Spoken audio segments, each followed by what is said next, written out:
po siya. Ang dami ko pong inaak. Ang dami ko pong lahat po. Bumalik po lahat sa akin. Lahat ng bigat na nasa loob ko. Diyan ko lang po lahat sila nailabas.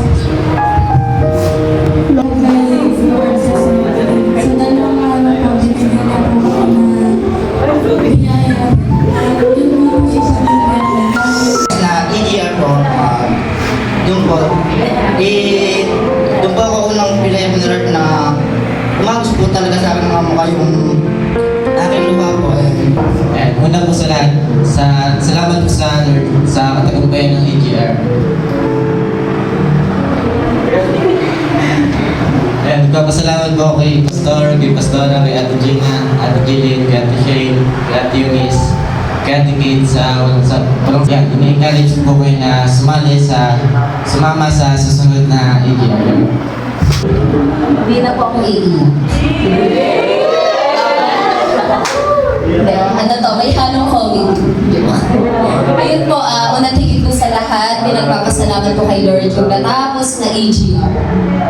Alam niyo po kung bakit?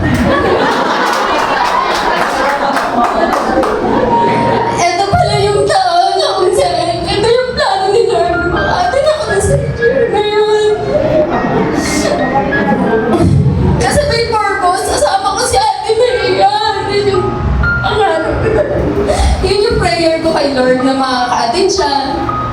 Ayun, that time talagang pinagpasalamat ko na kay Lord kasi nung first day pa lang, alam niyo yung nakakanta pa lang, damang-dama ko na yung presensya ni Lord that time. Sa lahat po nung nakasama namin sa paghatid sundo, napakasarap po sa pakiramdam, lalo kahapon po. Napakarami nung sumundo sa amin. Alam niyo po yung parang that time nakakulong kami sa bilangguan na kung saan nandun yung mga kabigatan namin. Pero nandun naging malaya kami. Pagkatapos ng araw na yun talaga. Hanggang kanina po. Talagang iniyak ko kay Lord bago ako mag-devotion kanina. Na-feel ko pa rin yung presence niya. Ayun, basta sabi ko lang po, lagi tayo magpatuloy po kay Lord. Huwag po tayong bibigay sa anumang pagsubok na nararanasan po natin. Ang masasabi ko lang dito sa naranasan namin dun sa 2 araw, napaka-bless ko talaga.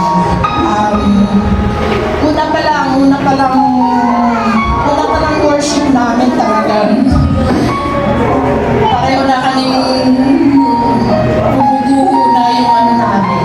Pero sabi ko nga, umpisa pa lang ko, mas marami pa kaming mararanasan. Sana magtagumpay ang Panginoon kasi sa kalaban. Nakita ko kung paano talaga yung outbreaks na. Sobra-sobra. Kasi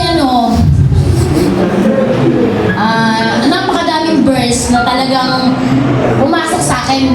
Sa sobrang dami, para tuloy umaawas na yung utak ko. Pero may mga natandaan ako na nitong pahuli, yung kay Paz.